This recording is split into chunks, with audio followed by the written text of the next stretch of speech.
Chapesa. Naam, yuhali gani mwanamichezo mwenzangu wa Chapesa Media, kwa mara nyingine tena nimekamata kitonge hiki na kufikishia habari za kimichezo mwana Chapesa mwenzangu. Ili uweze kuwa mwanafamilia, unachohitajika uingie channel yako ya Chapesa Media au ingia YouTube, andika Chapesa Media, subscribe, kuna kikengele pale pembeni, subscribe ile kengele ili uweze kupata notification na uweze kupata habari za burudani na michezo. Tena utakuwa the first kuweza kupata hizo habari za kimichezo. Chapesa Media ndio habari ya mjini. Chapesa Media ndio nakuletea burudani ya kutosha mbele ya Mzee Side na watu wengine wengi wanaokuja kufanya interview na challenge kupitia kitonge hiki cha Chapesa Media. Nipo na mzee wangu Mzee Side, tuzungumzie habari 2-3 kuhusiana na michezo na matukio yanayoendelea kujili, hususan habari za tetesi za sajili za wachezaji, makocha pamoja na mapumziko. Hii break ya sasa kuna mengi yanayojiri. Pia tutazungumzia paredi la kimataifa la Simba Sports Club kutoka pale airport mpaka Jangwani. Kufika Jangwani lilifanyika tena paredi la maana. Sasa paredi ile alieleweki, ni paredi la kuchimba dawa. Hilo Mzee Saidi tunataka tulidadavue kidogo. Hii ni paredi gani bwana ya kuingia kwenye viunga vya michezo au viunga vya viwanja vya mwenzenu na kwenda kuweka paredi la kuchimba dawa? Ile dawa ni ya namna gani? Alafu ni timu ya kimataifa, timu kubwa. Wameweka chakula. Wameenda kuweka pale ili watu wale. Wameweka msosi. Alafu sasa nakuta watu tena jana wanatembea na mafuta. Hatari. Mzee Saidi, habari kwanza? Bwana, mimi namshukuru Mungu. Kwema mzee wangu? Kwema. Marhaba bwana. Habari za siku 2-3? Bwana, alhamdulillah, jana tumekucha na vimvua na Sabasaba yetu. Na Sabasaba alhamdulillah imepita salama bin salmini.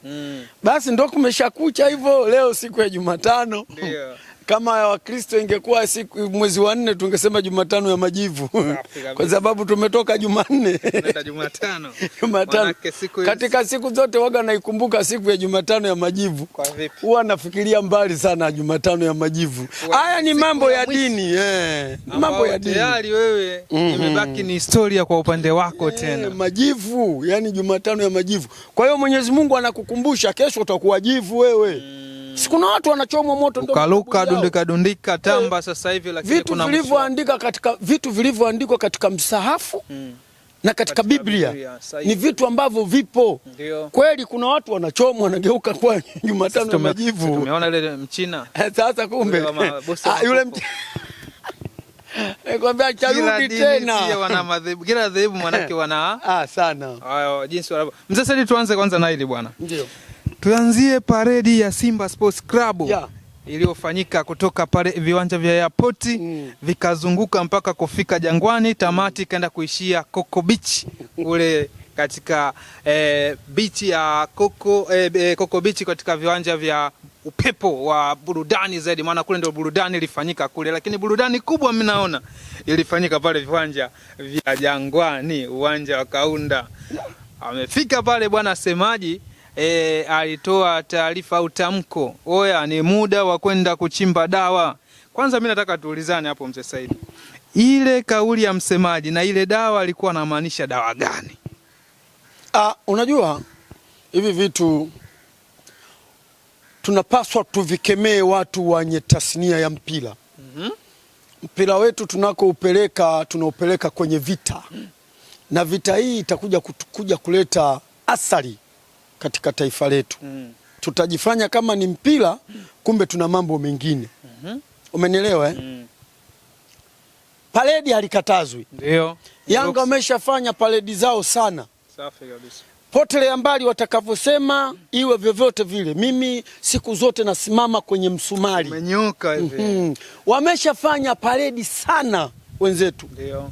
Na paredi zao siku zote huwa huzisikii malalamiko ya kishenzi na yenye tabia chafu kama tulioyafanya sisi, kwa sababu wale waliofanya ndio mimi. Wanasimba. Ni wanasimba kama mimi. Japokuwa wao wanasema mimi ni Yanga, lakini mimi najua wale ni wenzangu ndio wameenda kufanya kile kitendo cha kipuuzi na cha kipumbavu. Na kauli ilikotoka kwa msemaji. Alafu kibaya zaidi, na mimi huwa nawaambia watu wa Simba, Ahmed Ally sio mwenzetu. Mzee Saidi, kwa nini sasa sio mwenzenu? Ahmed Ally, narudia tena kwa msisitizo, sio mwenzetu. Nisikilize basi vizuri. hata nani hata Manara kuna watu walikuwa wanasema huyo sio mwenzenu, yuko Yanga. Yanga au sio Yanga? Ni Yanga. Yanga. Usiogope kwa ni Yanga. Ni Yanga. Mimi najua alisemaje mwenyewe kasema Yanga. Yeye mwenyewe kasema kwa kwamba mimi kabisa na kadi. Yanga na kadi anayo. Sahihi kabisa. Mheshimiwa diwani yule. Alikuwa anafanya kazi pale kwa ajili ya maslahi ya maisha yake. Sahihi. Sijui unanielewa vizuri. Kuelewa hapo mzee Sidi. Sasa huyu tulionaye sasa hivi mwenye mapenzi ya kweli na Simba hawezi kwenda kuitia uchafu kama ule. Sasa hivi wanatafuta ushahidi. Ukati ushahidi ye mwenyewe kathibitisha, kasema mimi sikuwaambia waende wakachimbe dawa hiyo mnayoisema nyinyi. Ni dawa gani? Ni dawa gani? Dawa ya makombe. Makombe gani? Kwani wale Yanga wanatumia dawa ya makombe? Yule sio mwenzetu na ndio anayegharimu Simba. Nyinyi hamjui. Sasa unajua ndio maana siku moja niliwahi kusema alama za mnafiki ni hizi zinaonekana.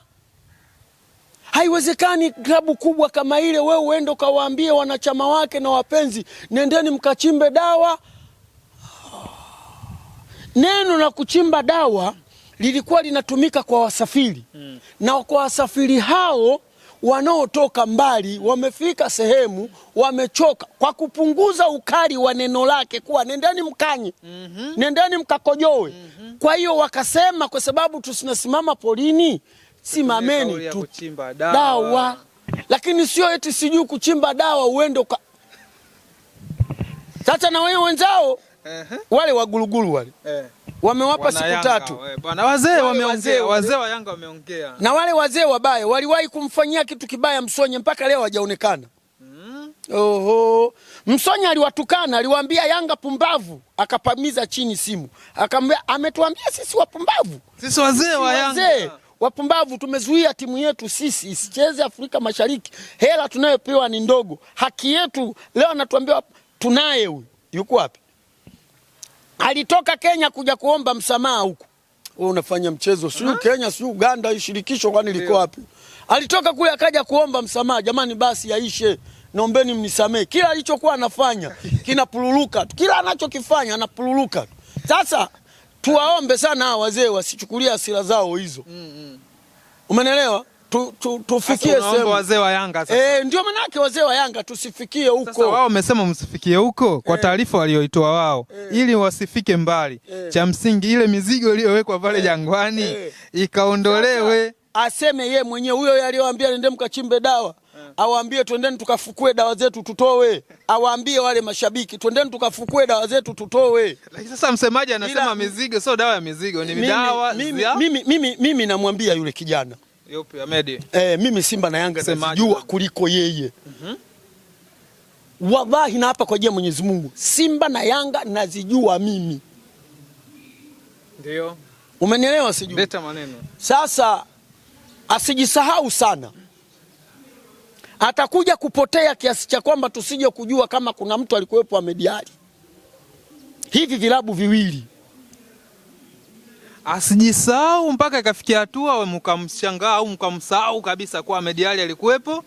Kaka, Chapesa, mimi ndo nakwambia kwa sababu hivi vilabu mimi ninavijua. Nimeanza kuvifuatilia vilabu vya Simba na Yanga sio jana wala juzi. Hivi mimi ngoja nikuulize. Yanga unakumbuka waliwahi kukataa kuvaa jezi? Sawa. Unakumbuka Yanga walishakataa kuingia kupeleka timu uwanjani? Acha hii ya juzi. Nyingine kwa kwamba hizi jezi msipobadilisha sisi hatuingii uwanjani. Kisa kidoti tu chekundu kama haya maandishi yangu kidogo dogo tu. Akasema jezi ya nembo ya sisi wakasema hii rangi nyekundu ni haramu. Kwa hiyo sisi hatuwezi kupeleka timu yetu uwanjani ikiwa ina kidoa chekundu. Na kipindi kile kwa mzabuni ni Vodacom ile. Sasa kumbe si ndio Vodacom alipokuja kupotelea hapo. Wewe unamuona tena Vodacom sasa hivi anatamba kama alivyokuwa anatamba. Sasa hivi anahangaika kujirudisha. Anahangaika kujirudisha upya ajitengeneze. Achana na hivi vilabu babu vikubwa viwili. Unachotakiwa uviheshimu. Sio kama sisi tunapiga kelele hivi wakajua kweli wale mpaka wale viongozi wao wanapeleleza hivi huyu anayeongea kweli ni Simba au Yanga. Wanamtathmini kwanza. Yaani wanamtathmini. Je, maneno haya anayeongea yanafanana au hayaendani na vile? Au hayaendani? Kwa mfano, nikupe mfano mdogo sana. Unamuona Mchome yule? Mchome yule ni Simba Ukawa. Wale Simba Ukawa wale. Mwenzao mmoja alikuwa anaitwa Ngumijiwe, Mudi Ngumijiwe. Alikuwa anafanya kazi kwenye kufua mashuka ya TRC. Ngumijiwe yule astaghfirullahalazim, la ilaha illallah Muhammad rasulullah. Ngumijiwe wamepata ajali akiwemo Mchome. Dada mmoja alikuwa anakaa huku wapi huku. Mimi wasiongee vitu bila ushahidi.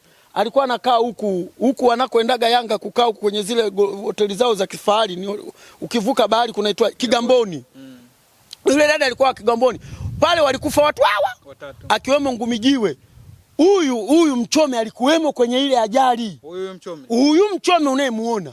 Mimi nimezipekua mbali kwa taarifa nazokumbia. Mchome alipata ajali wakiwa na wenzie. Mmoja wapo alikufa Ngumijiwe. Shehe walitafuta kichwa hakikuonekana. Ngumijiwe huyo? Simba na Yanga hizi.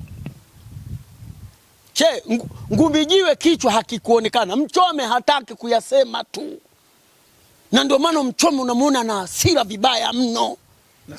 Na Simba. Sio kama anaiponda. Sio kama anaiponda, hataki ujinga. Na wale ndio waliokuwa wamesimama katika msimamo wa kuitetea. Na shekhe, yule Ngumijiwe mpaka leo angekuepo wale ukoo ule usingekuepo kwenye Simba wale. Wasingekuwa wanaongoza. Mimi ndo nakwambia. Wale ule ukoo wa katikati ule. Yaani alikuwa anapinga kweli kweli. Ndio wakaenda wakaanzisha Simba Ukawa. Kumbe chanzo ni wao ambao huyo Ngumijiwe ilikuwa hatari. Huyo Ngumijiwe ilikuwa Ngumijiwe kweli. Wewe unaongea nini babu? Sasa ndio huyu namwambia Ahmed Ally asikurupuke. Sio maneno kila neno anaongea. Mimi namtahadharisha.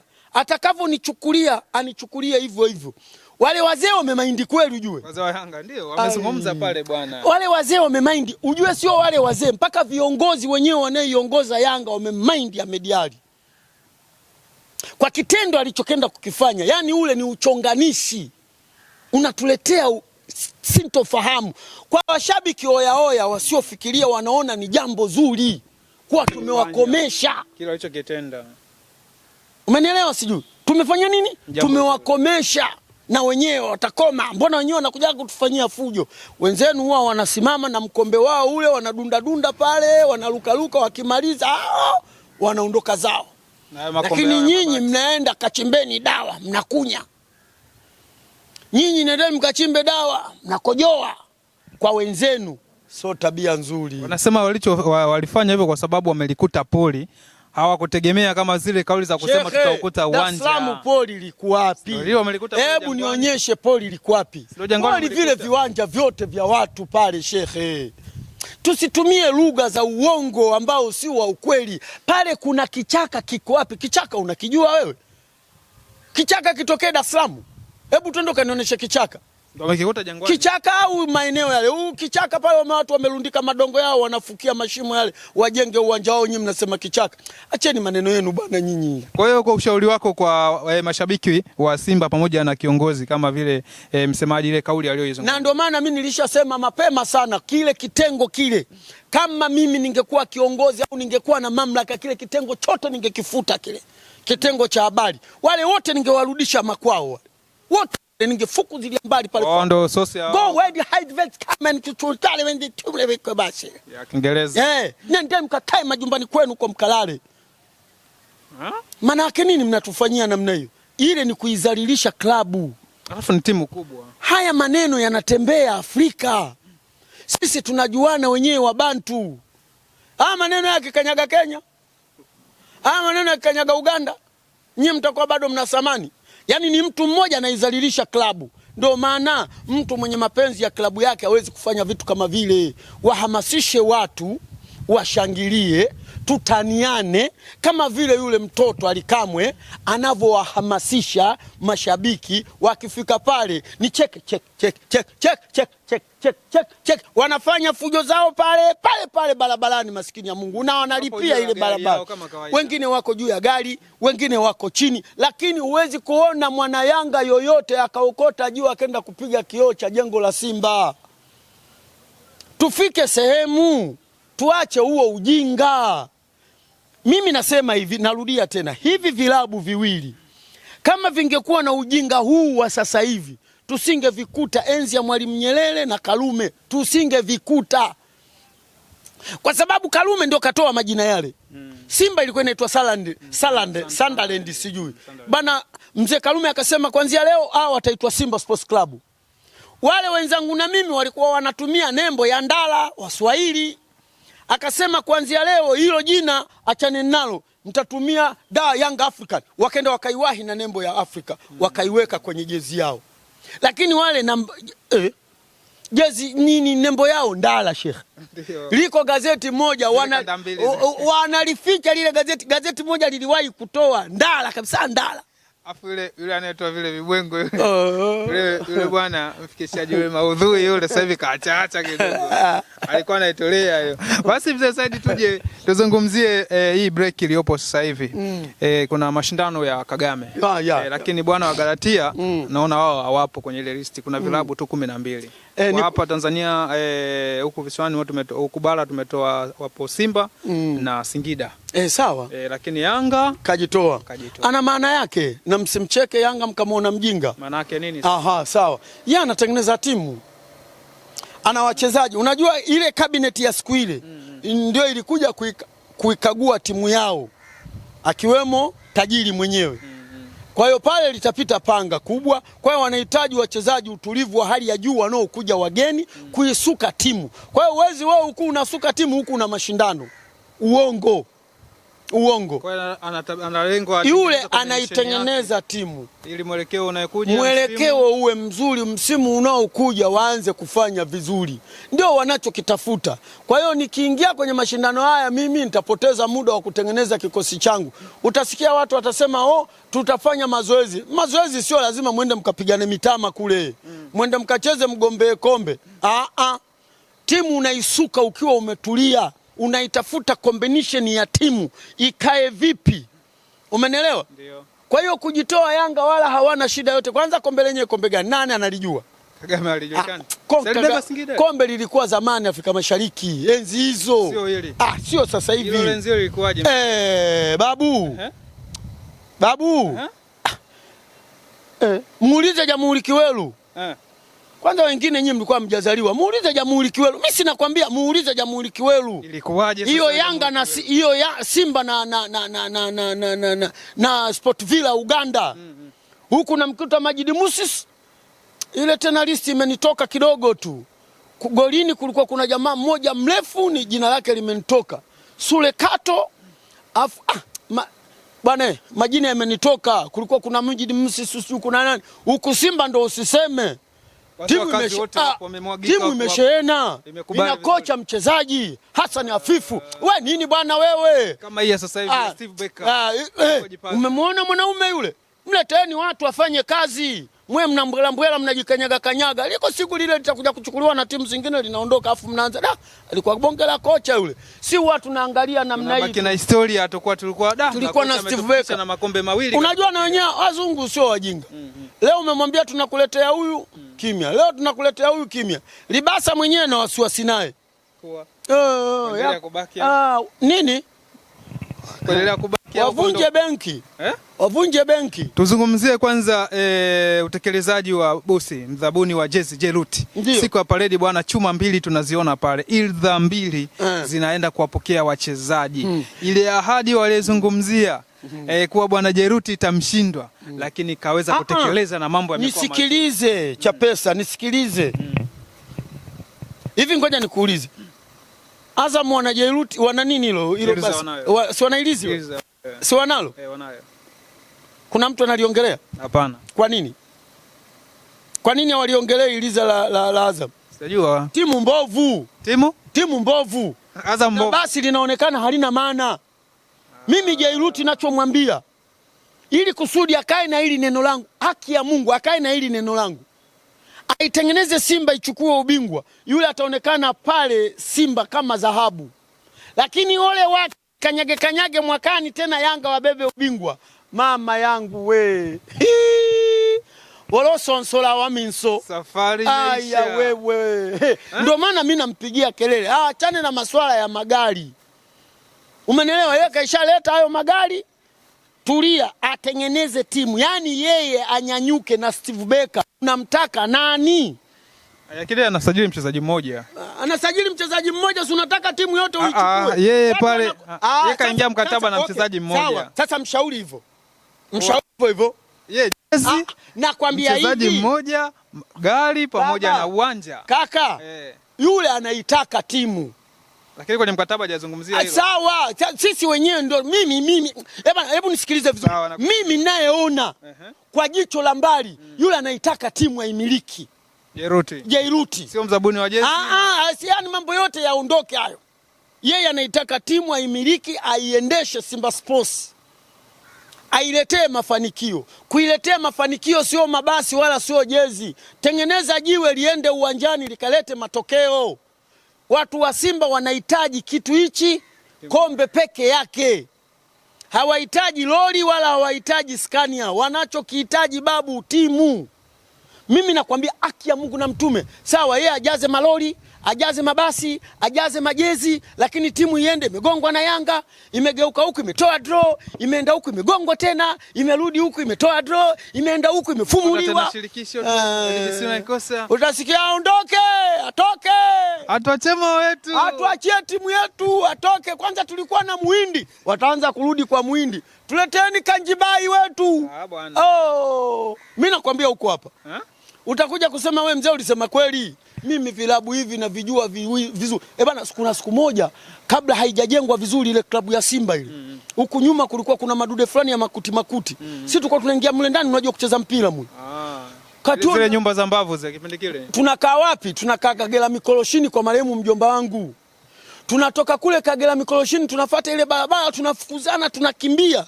Tunaenda mule ndani, tunaenda kucheza mpira. Tulikuwa tunacheza mpira mule ndani. Ndio. Mule ndani ndio walikuwa wanafanyia mkutano yao mule Simba. Baba. Hiyo kwa macho yangu. Mbilinga watu wanavyopeana vitasa. Sasa hivi kuna watu design hiyo. Yaani wewe ukiongea upuuzi watu wanakufuata hapo hapo. Wanakunyosha hapo hapo. Hata sasa hivi kuna nini? Sasa hivi wakuda watu sheria ya nini? Sheria ya nini? Hakuna uruhusiwi. Mbona wanapiga? Mbona wenyewe wanapiga wenzao? Mbona wenyewe wanawapiga wenzao? Wamempiga Malaika. Wakaja wakamchania nguo Mchome. Mbona wenyewe wachukuliwi sheria? Kwa nini mimi siendi viwanjani? Kwa nini? Watanipiga. Wananinyuka wale. Wakiniona tu watanipiga. Wanakataa bakola. Sasa kumbe. Anasema mzee yule pale kamata. Nani mzee Saidi lete? Wewe mzee unasikia tu hapa. Sasa kwa nini wewe? Sasa wewe kwa nini? Sio nasema mimi naisaliti Simba. Dawa unayepeleka wao nakwambia unaisaliti. Na kisa kwa nini nilienda kufuturu kwa engineer? Wewe nisiende kufuturu. Nipoteze imani yangu ya dini. Kisa sports. Nimeenda tu kumuona yule nani yule. Kosa, Kapakome. Kosa. Kwa nini kaenda? Jamani, huyu si binadamu kama mimi. Mimi sina hizo. Mimi nikwambie hivi, mimi napenda sana mpira. Alafu mimi napenda sana wachezaji wanaofanya vizuri, mimi napiga kelele. Wewe mimi hujanikuta wewe mimi nikiwa uwanjani. Mimi waga na haruka babu. Twende KMC pale. Mimi huwa na haruka. Babu nikutane na mtu ananifanyia vitu vitimbwili. Muulize huyo msemaji wenu wa Simba. Siku ile alipata shida. Wapi sasa?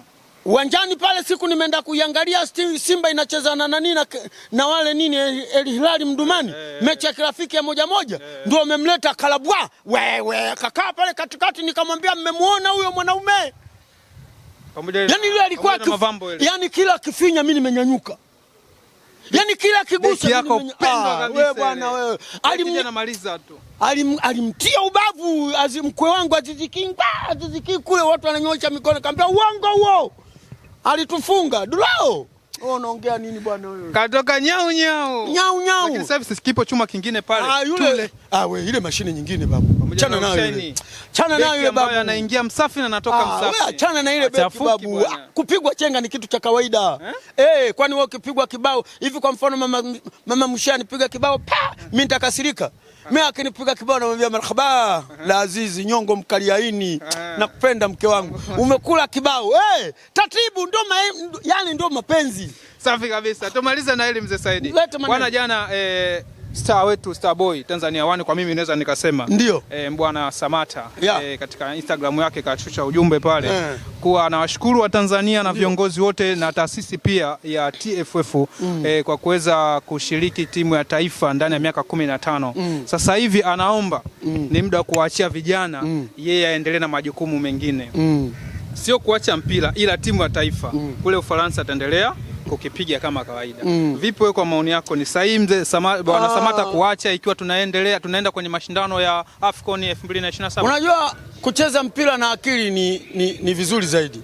Kucheza na mpira huku umesoma, unajielewa. Saizi niko nyakati gani? Mwalimu Nyerere wakati anaitawala hii nchi au wakati anaondoka watu walishangaa wakasema bila Mwalimu Nyerere tutaishije? Lakini Mwalimu Nyerere alitumia kauli moja kuwa nang'atuka.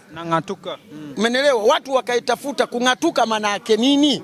Mpaka leo jibu lile halikupatikana. Kuwa Mwalimu Nyerere amesema anang'atuka. Umeelewa? Kwa nini anang'atuka? Mwalimu Nyerere alisema vile akijua kwa kwamba nao niliokuwa na waongoza na nao waongoza sasa hivi ni watu wawili tofauti. Nimetolea mfano. Sasa narudi katika jibu lako, swali lako la msingi. Yule ameona mbali Samata kuwa tayari mimi muda wangu umefanya nini? Umekwisha kuchezea timu ya taifa na hitaji niwapishe watu. Usije ukaondoka kwa kashfa na kuzomewa. Hiyo mbaya. Hivi anavyoondoka atakuwa na heshima kubwa, ila tu atakavyoondoka benchi la ufundi wasiache kumuita, kwa sababu yeye ndo atakuwa mtu sahihi wa kuisaidia benchi la ufundi na kupanga timu. Full stop.